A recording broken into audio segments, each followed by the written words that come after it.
I don't think so.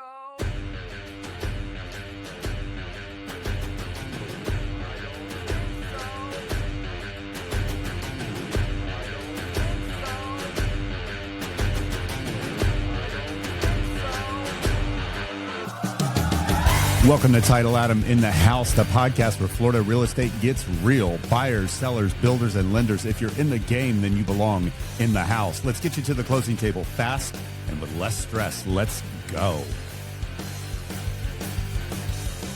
Hey, everybody, it's Title Adam. I am in the house. It's Friday afternoon. I've got Andrea Garcia with me from Epique Realty. Andrea, thanks for joining us here. We just closed the deal today in Hendry County, and so it's great to have you on the microphone. Thanks for joining us. Thank you so much, Adam. So I know that, like I said, you made the trip out here today. We closed one, and you're joining us here on the show. Tell us a little bit about yourself, though. I know that you're a Clewiston High School graduate and FGCU grad as well. Tell us a little bit about FGCU. So I majored in health science, and I got a minor in entrepreneurship, and I graduated in 2023. So you did the health sciences, but with a minor in entrepreneurship. And so you're certainly using that portion of your schooling in the real estate license. How do you feel that those entrepreneurship classes and courses really set you up for success at Epique Realty? I think they taught me a lot of things that, the average realtor wouldn't really know. So I kind of got like a little... So you're doing like a lot of the sample business projects and learning how to run a business. And then here you come out of college. And a lot of people don't know this, but you also work in insurance. So that's parlayed into it as well. So you're out in the Clewiston area. The business that you've built in Hendry and Glades County, tell us a little bit about that. I know that it's heavy on land right now. You've been doing a lot of listings. I think you said that you had 13 listings active right now. 13. And you're in Southwest Florida, licensed in the state of Florida. Tell me a little bit about your land business out there. So I think I get a lot of sellers to contact me because I live in the area. I grew up in the area, so I'm familiar with a lot of things. I have answers to a lot of their questions, and I don't really have to tell them, hey, I don't know the answer, I'll get back to you. I already know. So I think that helps them feel more comfortable, and I'm able to physically be there, go out, meet with them if I have to. I actually go out, put up the signs, take the pictures, because I know a lot of people that are out of the area, they don't want to travel all the way to Ventura or Clewiston or LaBelle to take pictures for a land listing. But since I'm local, I'm able to travel, meet with them, and then if they can't electronically sign, I also can physically take the paper to them. Yeah. And a lot of these people, as a hometown hero, if you would, growing up in Clewiston, a lot of these people know you. They've seen you grow up. You've went to school with their kids, or they were your teacher. These are people that recognize you as someone who's local and understands the market a lot. I know with Juliet being a newer agent this year and coming out of FSW, I know that there's now opportunities that she has with people that she went to school with, or maybe that she grew up with, and now they've pursued parallel careers, if you will, in finance, in real estate, in insurance. And so it's presenting new opportunities for her that I think it's refreshing to see that she's got her peers to work with. And it's not just her going to people that look at her as the little girl that they knew growing up, and so I'm sure that you have a lot of that. And I think it's really cool that you've been in Clewiston, in that area for a long time, because things change and people change, but people tend to rely on someone who's seen the market come and go. Understanding the last time the market really had a major shift, you were not selling real estate. Right. No. But that said, you've seen how it impacted your community, and I'm sure that's something that you've took with you. I know I have as well. You hang your license with Epique Realty. I do. Tell me a little bit about Epique. So I actually switched to Epique because I felt like there was a lot of support there because of all the benefits that they give us, the split's good, and the support. I think that's probably the number one thing for me, the support, to have different resources. When I need something, I know there's always somebody there that can help me. So you may not have the traditional brick and mortar office that you can go into, the Century 21, the Coldwell Banker, the brick and mortar guys, but you've got tremendous support. Now, I'd like to just share with you, as a vendor of yours, as a partner of yours that's worked with Epique, I've always found them to be because I've worked with other agents within the brokerage. I've always found Epique to be there to support their agents, quick to get the CDA to me so that I can get you paid fast. Anytime there's ever been any kind of issue in the post-close, they've been a treat to work with. And every agent that I've worked with has said to me, Adam, if you ever decided to reactivate your real estate license, you should consider Epique. And I think that that's interesting because there's a lot of competing brokers out there that are trying to present value to real estate agents and trying to convince them, come hang with me. And Andrea, it's no different than myself as a title agent, where I'm out there trying to tell people, tag in Title Adam. If you're buying, selling, building, refinancing, you know the whole script. If you're doing a deal in Florida, tag in Title Adam. And that's really the same thing. And my ultimate goal is that same thing, that you would walk away and say, I use Title Adam at Premier Reputation Title, and you should too. And that is just, the agents really tell the story.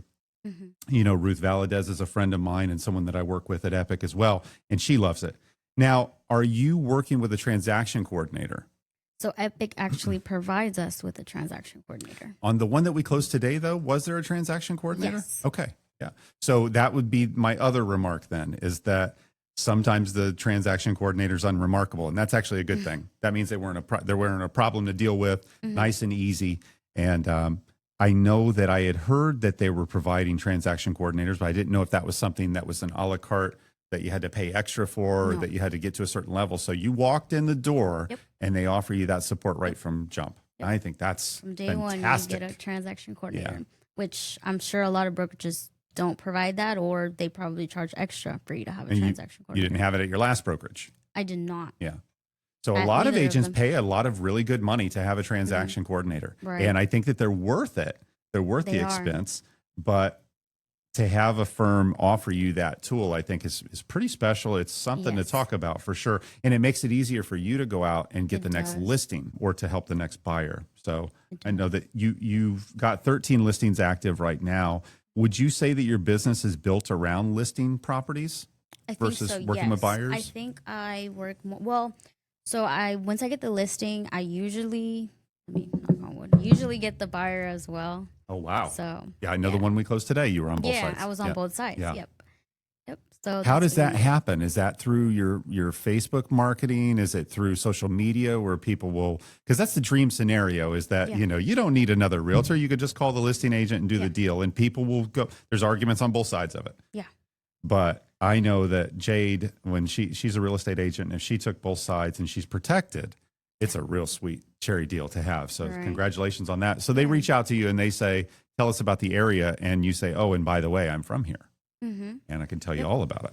Yes, they do. So I get a lot of people, I would say yes, from my social media, from Facebook primarily. I'd say maybe they see me also on Zillow, maybe my signs, maybe they're driving to the property, they see my sign and they call me.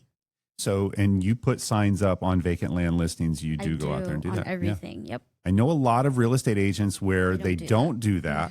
And some of them will say that someone will steal my sign. Some people say, I don't need a sign.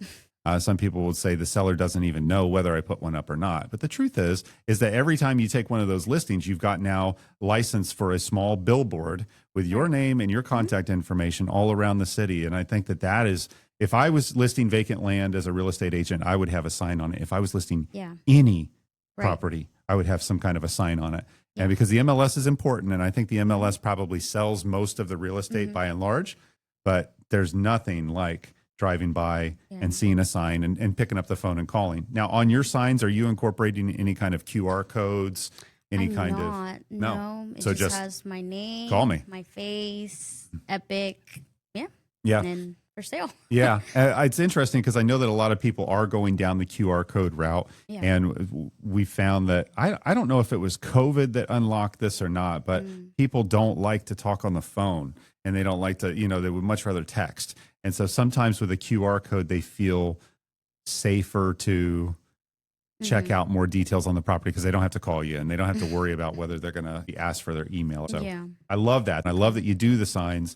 You ever have any problems with people coming and taking your signs, competitors yanking them? No, I've never had anybody steal a sign, but I have had the county mow the yard, like the outside, and destroy my sign one time. Yeah, when I went after it sold and I went back to pick it up, I seen it and I was like, oh my goodness. They just mowed right over Yeah. my sign. Yeah. No, that happens. But they're not giving you a hard time about it. They just don't really No. worry about picking it up and putting it back up for Yeah. you. Yeah. Hendry County's been in the news recently, and one of the things I wanted to ask you about is this Airglades Airport project update. Now, this is I thought that this was something new. It turns out that they've been talking about this for over 15 years. It's a proposed $300 million cargo airport. It's near Clewiston. It's promised to bring in 1,400 high-skilled jobs or like high-value jobs, specifically to bring in shipments of produce and flowers. And the community itself seems to be torn on it, where half of the people that I read interviews on said they've been talking about this so long it's never going to happen. And then there's a big population out in Clewiston that said, we moved here specifically. We moved in from West Palm Beach. We moved in from Miami, wherever, specifically to get away from that. We don't want this project here. And so I don't know if it's the fact that they need $90 million to get started on a $300 million project, or if it's a matter of, political red tape. But just as somebody who's grown up there in that area, and I'm sure that you've heard over the years about it, maybe you heard your parents talking about it. Have you heard anything from people living out there as far as their sentiment on it? Is it something that's actually going to happen, or is it becoming kind of a myth? So something that I will say I've noticed, that often they'll say like, oh, this is coming soon or that is coming soon. And years go by, 5 years go by, and we're not seeing these things happen. And I think it's maybe a mixture of all the things you're saying. It could be that plus more things that we don't even know about, maybe more issues that they ran into and they don't know, how to go about that or what's the next step. I don't know if that's coming. I've heard a lot of things, but I honestly, I don't know if it's coming or not. If we bring in an airport and we bring in all of these loads of produce and flowers, well, I start thinking, okay, so we need trucks because we need to move that stuff. And then if we need trucks, then we need roads. If we need new roads, and all of that is really great, especially when you think about creating jobs, work for people, us having a nicer place to live. But the truth is that it comes with a lot of disruption to what is a sensitive ecological area. We're built on a huge aquifer. And so that's one of those things where I wonder if there's more, like you said, maybe it's a potpourri of all kinds of different issues that are holding it up. But the last time I was out in Clewiston for a closing, I was there downtown Clewiston, and I absolutely love it out there. I don't know how you could have a big boom like that in that area without the infrastructure built. But I know that there is an appetite for developers to destroy everything green and to knock down anything that is available to be cleared to start building on. And now we have this, the East Coast meets the West, and we're getting squeezed in the middle of the state. If you haven't had a chance to go out to Clewiston, to LaBelle, to all of these beautiful green areas out east, go east, guys. I'm telling you, it's worth the drive. It's a beautiful straight shot from Fort Myers. And what would you say from here to LaBelle is an hour and 20? LaBelle, I think I drove like 40 minutes. Okay, yeah. It's a really great drive. It's a nice weekend drive also. And I've went a couple of different ways, but I've been to Clewiston now. Usually I would take 80 straight out. I love making that drive because you get to see a different side of Florida than what everyone thinks about. Everyone thinks about palm trees and sand, and that's a beautiful part of Florida, but there's so much more, specifically with the agricultural, specific to green spaces that you don't see here in this concrete jungle. So also in LaBelle, just worth noting, mosquito control's working out there. They've got their spraying aerial adult mosquito larvae underway, and the ranchettes in LaBelle. I wanted to ask you a little bit, Andrea, about the impact fee. And this was the impact fee change that came into effect in February of this year. $6,700 per home built in unincorporated Hendry County. Experts say it's $80 to $100 in the monthly mortgage payment. And the critics say that it's not warranted because there's only 200 homes per year being built in that area, and it's not a big enough impact to justify an impact fee. Tell me a little bit. You said that there is a slight discount if the home is a manufactured home, but it's not a big discount. Probably like $300 less. Yeah. Yeah. Overall, this is something that you're not getting around. There's no getting around an impact fee. Yeah, no, there's not. Yeah. You have to pay it because you have to pay it. Yeah. Now, from a recording standpoint, as a title insurance agent, most of what we do is e-record.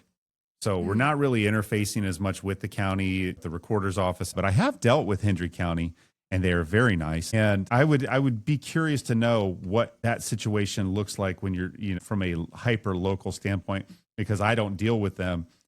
Every county and municipality in this area has their own bugaboos. I don't really know yet how difficult it's going to be. I'm sure, building anywhere is a difficult process. Do you feel like right now, at least with being heavy in the land market, do you feel like most of the people that you're working with are purchasing land to build something on? Yes. So they're not speculating and just buying it to flip the land or to sell it down. They're buying it with the intention of, we want to grow, we want to build something. I think the majority of them, yes. But I know, here and there's going to be some that are buying just to invest and resell it later on. Got it. Very good. I want to just kind of switch gears, though, and stay in your market there. And I just say Hendry Glades. So we're talking, but I want to make sure to mention that Andrea is a Florida licensed realtor and I'm a Florida licensed title insurance agent. So while we go hyper local, don't forget, if it's in the state of Florida and it's real estate, either of us can help you and we would love to have the opportunity. Let's though shift to that. Let's talk a little bit first about the rental market. And we just took some data on Hendry and Glades and we said right now there's 41 homes for rent, 3-2. These are the averages, 3-2, 1,462 square feet for $2,100. So for me, I thought, wow, that sounds high. And that's because I live here much closer to 75 and 41. And that I was expecting the rents to be much lower. But it's 2025, not 1995. Stuff costs money, right? Okay. So that said, there's 41 homes to rent.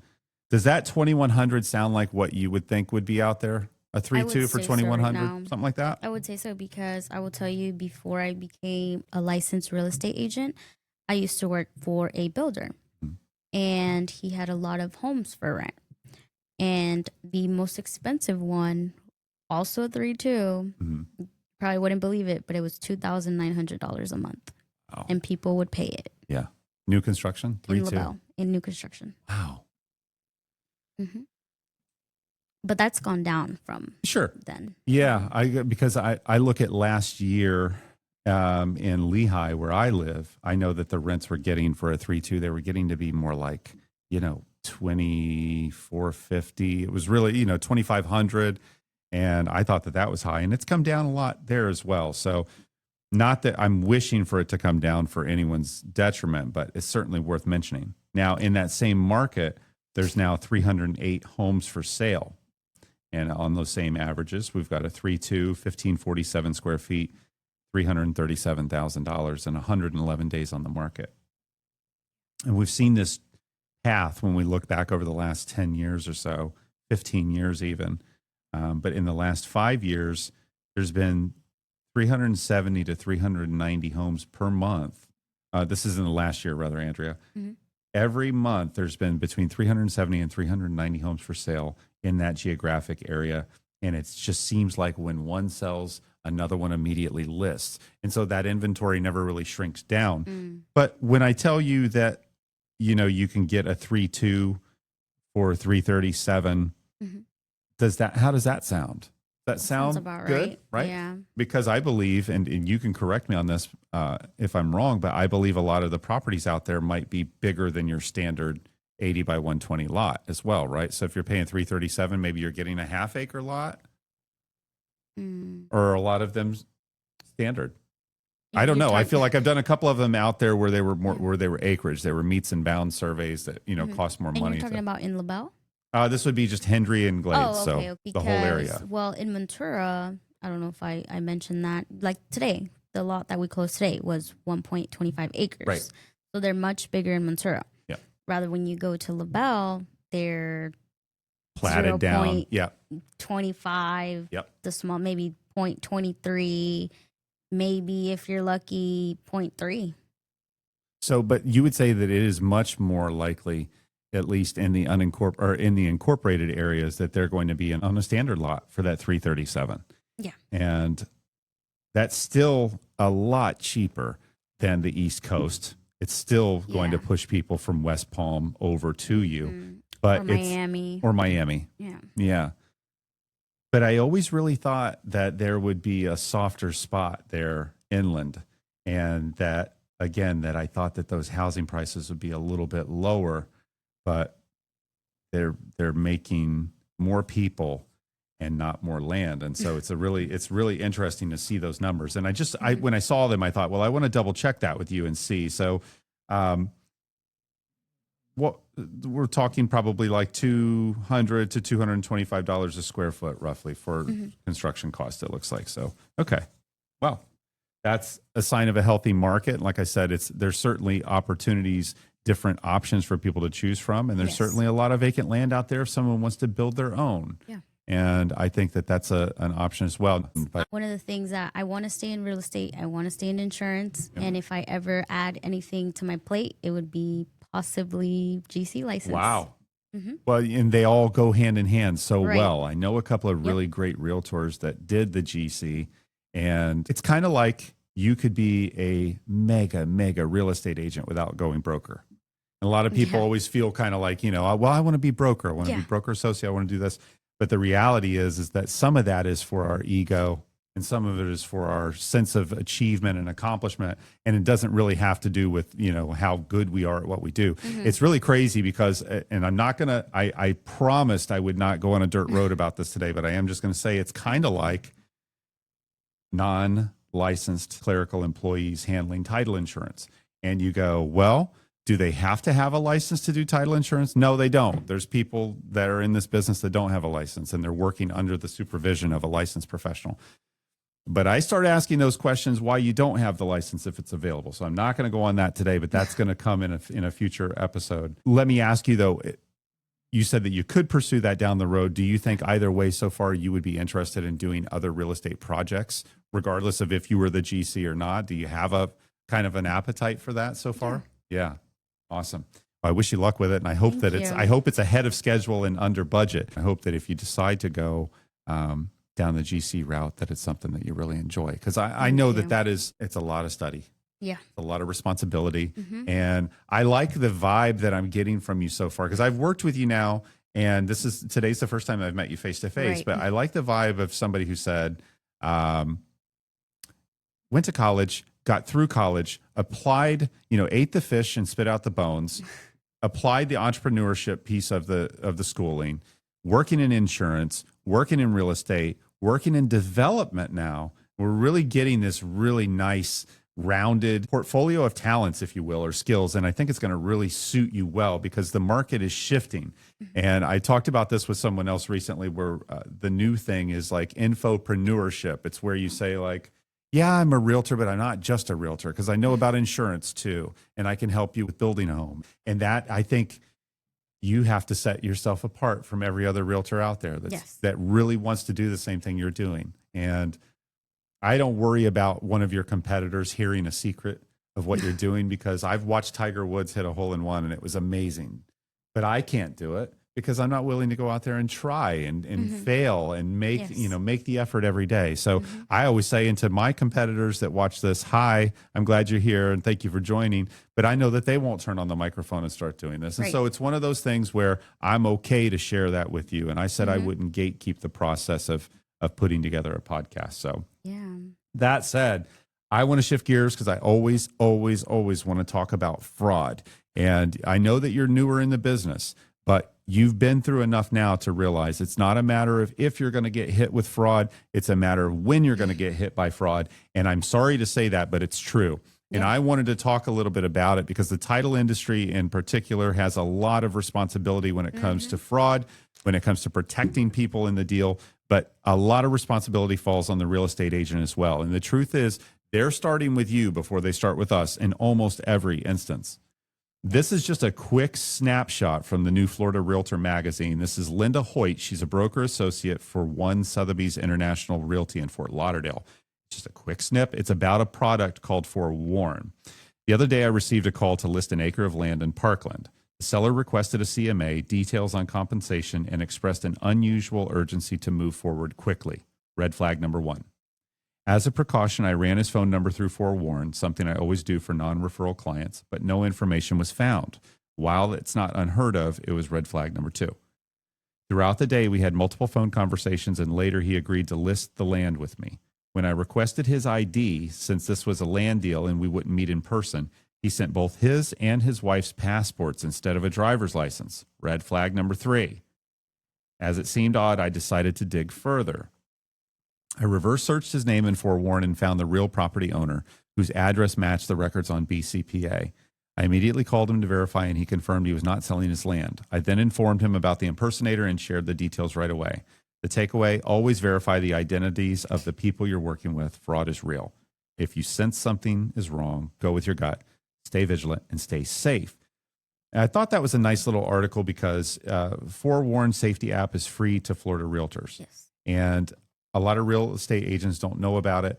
I think every single real estate agent, I don't care if you're 6'5", 300 pounds, or if you're, a small, or if you're Andrea, you need Forewarn. And I was just going to ask you, maybe, are you using that? I am using Forewarn. Talk about that a little bit, because in this instance, she was able to compile red flags, but use Forewarn. And so are you using it? How do you use Forewarn?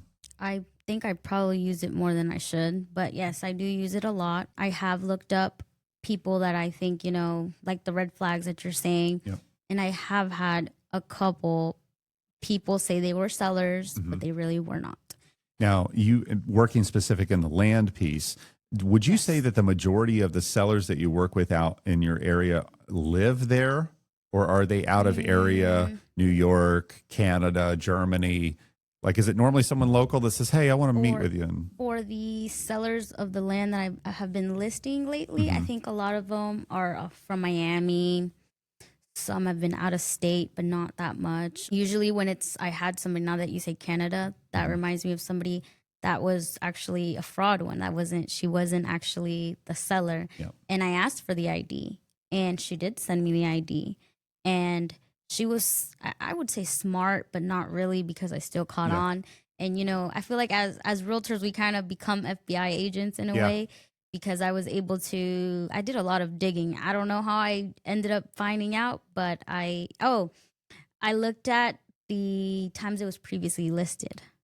And she had previously listed with somebody else, another local realtor. And I called her and I asked her, hey, what happened with this? And she told me, yep, she had it written, fraud, on her file. Yep.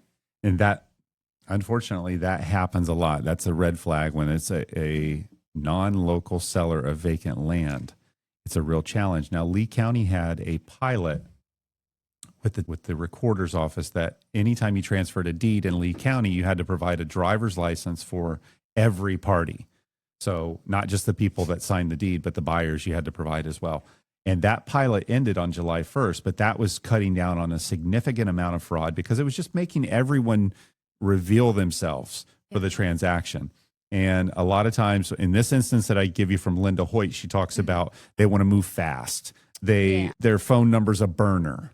Because when you look it up on Forewarn, won't it tell you like number not found? If the number's not found, it's a Google Voice, it's a burner, it's a they make apps number. now. Yeah, exactly. Yep. And then number 3 was that they almost gave too much info. They gave passports instead of driver's licenses. And so a lot of times that deal with this that Linda's talking about, that deal slides through, it gets listed, it goes under contract, and then it's maybe not until I'm drafting docs that we realize, guys, we don't even have a bona fide seller here. This isn't even the right person. Yeah. And I think that Forewarn can protect real estate agents, Andrea, in ways beyond that. And so I start thinking about, Jade is a real estate agent, and when she's working with someone, they may come over. She had a builder one time that called from Miami and said, I'm going to be in town for the day. I want to drive around, see a handful of lots, and make offers on them. And she had a nice book of vacant land listings, and so it just sounded really good. And she said, I want to look this guy up. And she looked the guy up on Forewarn, and you know what? We all have our own things. We all have our own stuff and lives outside of what we do professionally. But this guy had a lot of stuff on Forewarn. Oh, and it like turned out it wasn't background? somebody we probably didn't want her jumping into a truck with. Yeah. and riding around. But what we did do is we did have him follow us around, and I chauffeured, and then we ended up writing deals. And again, he turned out to be a fine customer.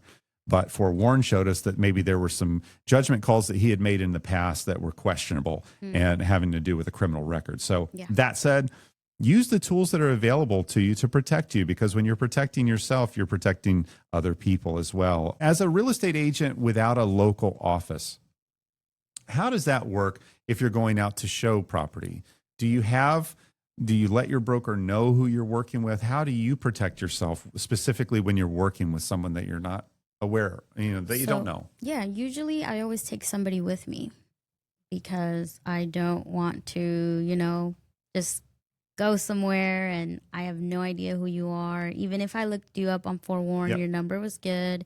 Even if you send me your license, you could still do something to me. Absolutely. So this is saying, so we're talking about a listing appointment or a showing. You're saying anything. I love that. Now let's just say that you're one of the real estate professionals out there that doesn't have someone that they could take with them.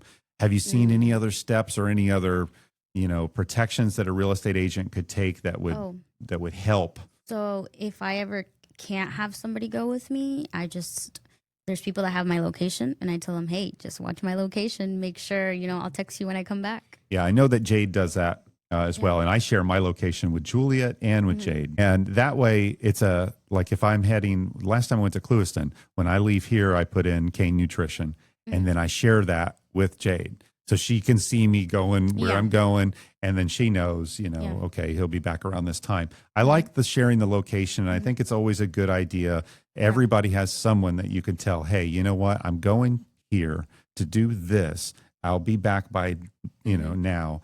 And I hate to say it, but it only takes one really bad situation to really change everything. And I know there's been stories in the news over the years. So that plays into realtor safety and as well into fraud. And so sometimes knowing who you're dealing with also has to do with being safe around those people.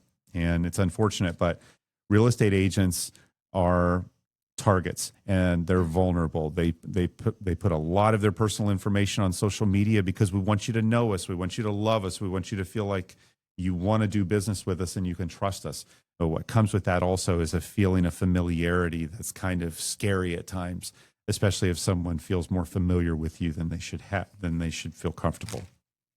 Be careful out there, guys, when you're doing business. And we all want deals and we all want to close deals, but we want to make sure that we do it safely.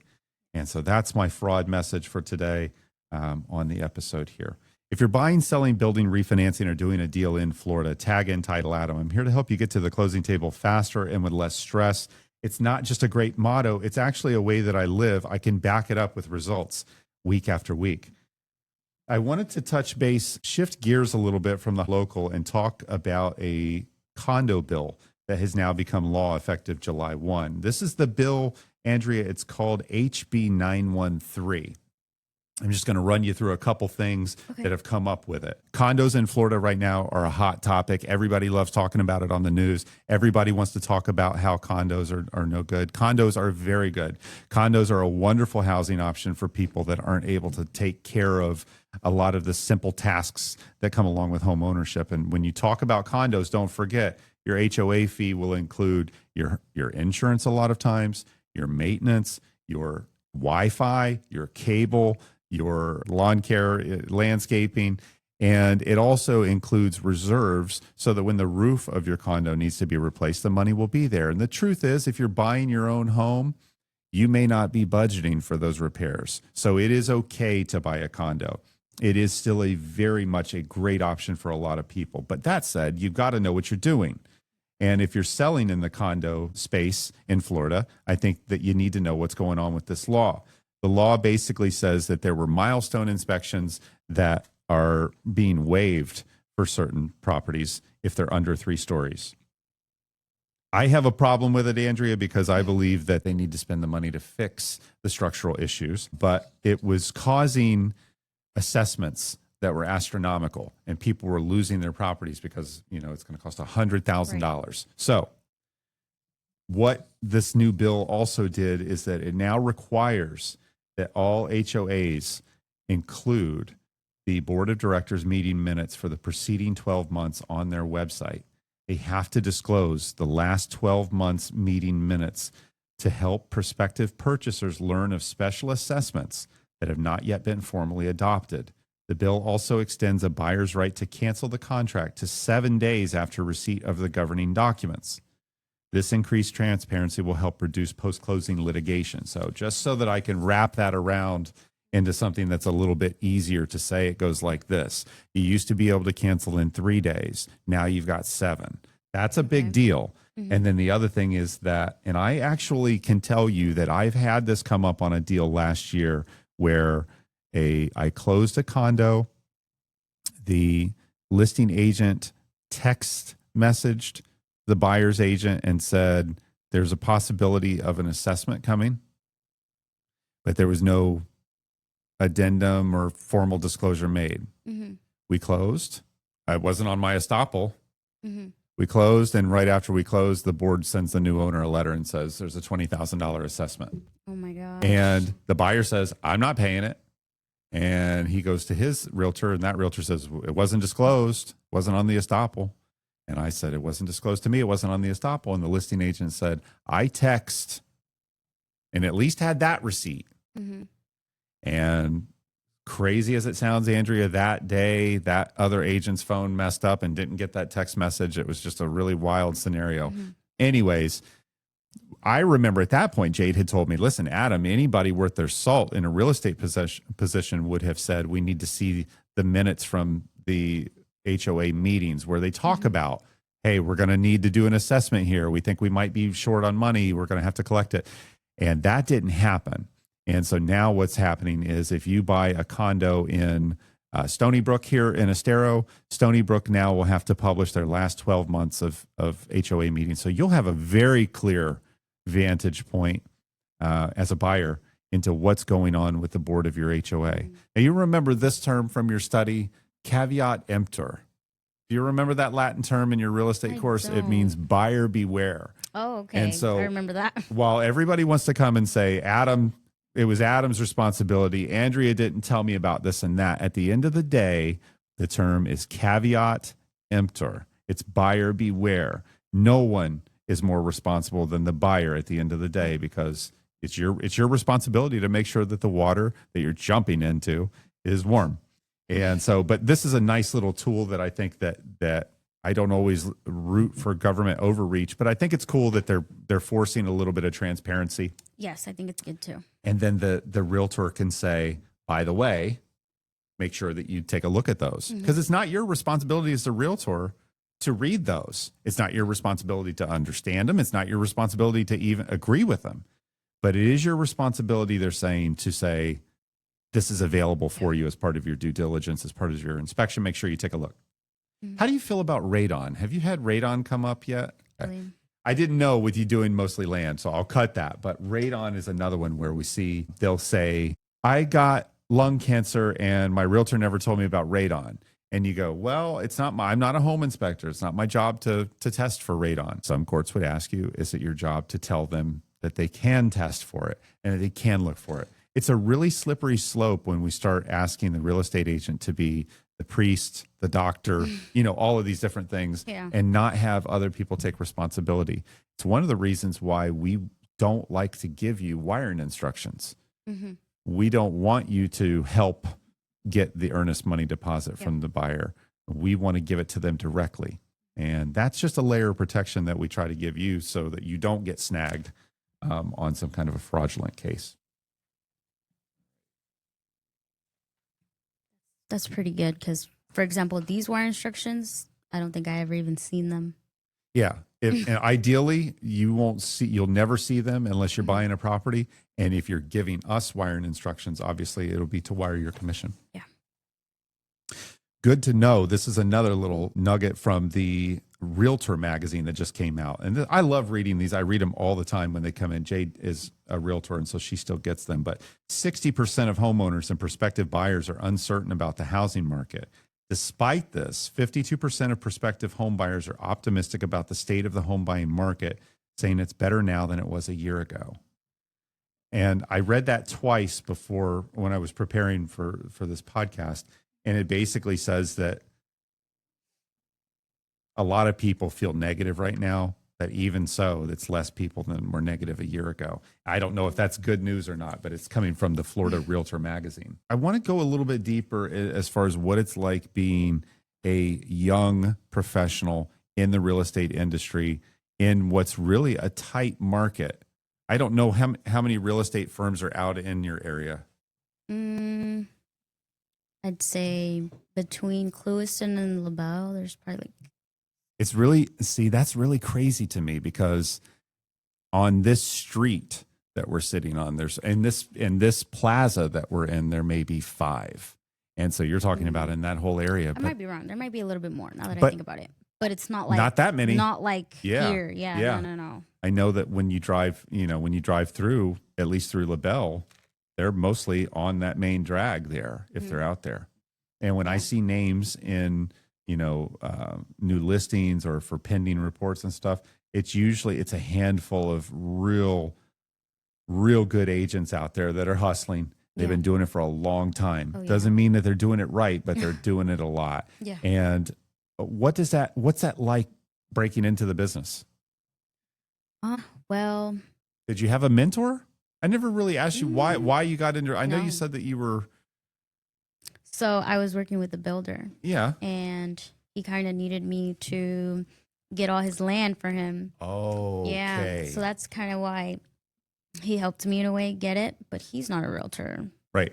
Himself. So it worked out perfect. Yeah. So in the beginning I was doing it for that reason, but I always knew like this is what I want to do. I want to be a real estate agent. Mm-hmm. So here we are now. And do you have any family that's in real estate? No, nothing. So this at is all. So you literally are breaking in on your own. Yes, literally. Like there's nobody, not even something close to a real estate agent. Yeah, that's really interesting, because that is a unique situation to be in, because you don't, you're not competing with others on that standpoint, but there's not a rich, deep background to draw on to say, I need help. I need an idea. Yeah, no. But that said, though, Max Wardlaw, Ruth Valadez, they all seem like they really will help you out if you had a question or needed something. They root for you. I know Ruth roots for you. Do you have an accountability partner within the firm, or someone that you work with when you have a tough time, or how are you getting through it? Just a legal hotline and your broker? No, actually, I've rarely even reach out to the broker, like unless he hasn't signed my CDA. Yeah. But no, I don't even think I've ever, maybe once I called the legal hotline, maybe once. But I do know they're available. Ruth, I know I can reach out to her and ask her anything and she'll help me. Yes. So there's a group of us. Tiffany Mosby. So it's her. Name. Yeah. And then there's like Sky. Sky is my area leader. I love Sky. Okay. I don't know if you've seen my Facebook post, but it was with Sky. I don't know if you've ever seen Sky. Have you met Sky? We're on social media, but I've never met her. Oh, she lives in Naples. Oh. Really nice. You should meet her one day. Yeah, I like that. She's amazing. So she's an area leader. She is. Okay. Mm-hmm. So tell me about what does that mean? So you do have some kind of a structure or some kind of a support there, because if you're in someone's downline or they're in your downline, you root for them. You want them to win. Yeah, for sure. There's different people in our group. So we have this group chat. We got Robert. He's kind of like the mentor there in a way.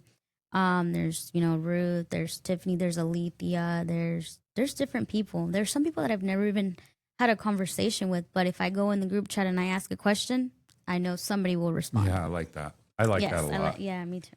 Yeah, it's interesting that you have a background in construction, because we didn't really go into that, and that really kicks off and makes a lot of sense why you have a listing book of all of these wonderful lots, and you're comfortable with that. And I think that there's a lot of real estate agents that really aren't comfortable with land. There are certain due diligence pieces, there's inspection pieces that come with it, and they don't feel comfortable.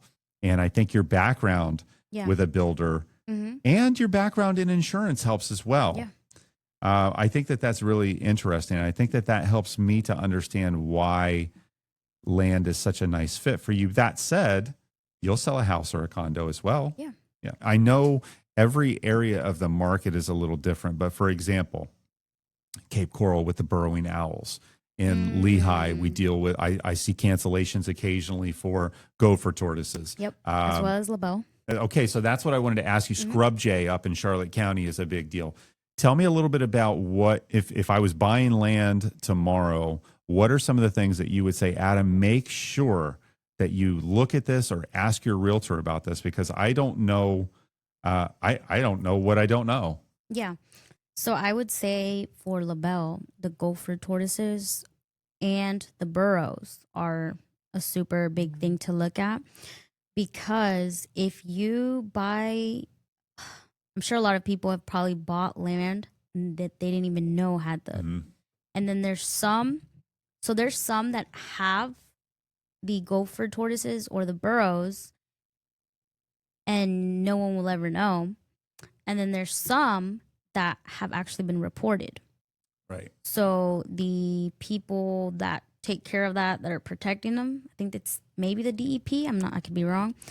They go out and sometimes they'll put little signs on the property that says, You're marked. stop You're or tagged. something. Yeah. Like, yeah, there you go. Yeah. Yeah. Like, and then there's some that don't have anything. And I believe it actually gets recorded on some kind of website that they use where you can actually look it up and see if that address has been reported. And that's good, because if you're a buyer, you would use that as a, I know, because I live out in Lehigh, and I follow a Facebook group in Lehigh that has a lot of strong opinions, a lot of local strong opinions. But one of the things that I see on there a lot is people reporting clearing of lots that weren't permitted, that may have gopher tortoise on it, Killing or maybe them. Wetlands. Yeah, where I was going to move on to that next. Yeah. And so I see that a lot. And I know for a fact that DEP has used satellite images before to document that someone cleared a wetland after they were told not to. And that it does somehow, they mark it to where you're basically, you're it's marked, in the red. it's in trouble. Yeah. It's in the red. But I think it's worth saying also that with few exception, you can still do something with the land. It may cost you money to mitigate it, but they will relocate that gopher tortoise for a fee. They will, and move it's an expensive fee, but yes, you can do that. And then as far as wetlands, they'll tell you like there is a possibility that you can still build on it if you get approval from them. But as far as how hard that is, how much money you got to pay, I have a ton not. in fill dirt. Yeah. I've not had anything like that yet. Have you had land deals though that due to environmental have come apart with the tortoise or the owls, or have you dodged that bullet so far? I would say yes. For the builder, that's one thing that I looked out for him to make sure, he wasn't buying any land that had tortoises. And then as far as where I have the listings now in Ventura, I always check if there is a wetland, the flood zone and everything like that. So you're doing some of that up front, so that when they make the offer, or you're saying on the listing side? Yes, on the listing side. Yeah, both sides, I don't want to represent a buyer, have them buy a lot that has problems. Yeah. I want them to be aware. And usually, I don't know if you've seen my 2 listings today, one of them was a wetland, and I specifically put in there, this is priced lower because it is a wetland. Somebody will grab it. Yeah, the DEP is aware of this. Yeah. Yeah, I've seen that, and it's a really risky business trying to skirt that, because they will find you and they will fine you. And what's happened, like I said, is in different communities, the community themselves are holding. They're going out there and they're stopping the people from clearing the land and saying, no, you can't do this. And a lot of them will say, anecdotally, that it's from builders coming from out of the area, from Miami. We love the mangroves in Florida. And I grew up down here as well. And I know that there were times where they said, we will never, ever, ever allow mangroves to be cut down, because they're so important to our ecosystem, and they provide a wind barrier, and they do all this wonderful stuff. And you know what? When we run out of land and there's a need, all of a sudden the mangroves can get cut down. And I have a feeling that even with properties that you tell me are wetlands today, that in 10 years, at the rate that we're developing, all of a sudden we'll find dirt that we can throw on that and build on it, because we just are so hungry for development. And I say that, a lot of people say that I come across as almost like anti, and I'm not. I make my money, I feed my family by doing deals, but I can't help but just ask, wow, some of the development that we're doing, is it really necessary to go to that level of density right now in a housing market that seems to be shifting a little bit? So just my opinion on that. I wanted to ask you a couple of questions regarding staging and your opinion on this. Seller moves out of their home. They want to sell the home. It's empty. Oh, Do you believe that it would be better to bring in real furnishings, leave it blank, or do a virtual staging where you could add different, different sofas and different tables in? well, I think it's good to stage it because, when you see something empty, you might not have the vision for it. Like you might just think like, oh, but when you see furniture on there, it might, Kind of define the space a little bit. yeah, make it look better or give you ideas, of what you can put there, like maybe something that you wouldn't have thought of. And to that point, though, and then the flip side of that coin, Andrea, is the risk of, oh my God, that's hideous. Oh my God. You know what I mean? So is it better if they're getting like garage sale table and chairs to put into the space? Is it better to just be empty? And the reason I ask is because a lot of real estate agents today will do virtual staging. And so you'll see, like, for example, let's say that the photographer goes in and the house has a TV on the wall. Well, they won't turn the TV on, but they'll superimpose like a beach scene on the TV. Yes. And that's kind of a virtual staging also, Yeah. right? So as somebody who, I've had a photographer do that Yeah. before. Yeah. as someone who unapologetically uses filters on TikToks and social media and stuff like that, I think that's great. Yeah. But there is an element of that, Andrea, where you walk into this place that you've seen online. And you walk in and now it's you nothing like the realize it's pictures? nothing like the pictures. There's a benefit to being able to see what it could Yeah. be. Yeah. But I just wonder if that takes away from, I don't know. I don't know the answer to that, but I can tell you that in today's market, if you can't get them to come through the front door, they're not going to buy the home. And so I Exactly. kind of think that the staging I is think it's a something good that you thing. could do, I think it's a good thing because if you're representing the seller, you're trying to do everything in your power to bring people in. And if somebody walks in and it's not for them, then it's not for them. Yeah. Yeah. And they typically, you know the neighborhood, what's in the area, you understand the schools and the traffic, whatever that would be. So really, for a lot of people, that's superficial because you could paint it and you can do, it's a lot of people want to know what's the layout, what's the square footage, how many bedrooms am I working with here? I would like to make sure that everyone has an opportunity to contact you, to reach out to you. In an ideal world, if we did our job today, then we've talked about Andrea Garcia at Epique Realty. We understand a little bit about your business. We understand that you're a professional. We understand you're someone that we would love to hire. And I would love to work with again because I've really enjoyed it personally. What's the best way for someone to get in touch with you? You can message me at 863-254-7049. You can follow me on Facebook, Instagram. And I'll make sure to put all of your contact info in the notes below. But you. Andrea Garcia, she's with Epique Realty. She's a fantastic real estate professional here in the market. She's Florida licensed. She's rooted in Southwest Florida. She's from the area. She's grown up here. And now she's ready to serve the community, which I think is really awesome. I want to thank you for coming on to the show. If you're buying, selling, building, refinancing in Florida, give us a shot here at Premier Reputation Title. We'd love to have the opportunity to help you. And I'm going to wrap it for the day. Andrea, thanks again for joining us. Thank you so much, Adam. It was an honor and a pleasure. That's a wrap on Title Adam in the House. Subscribe, share, and tag in Title Adam when it's time to close. You want to be a guest? Book your spot. The link's in the show notes.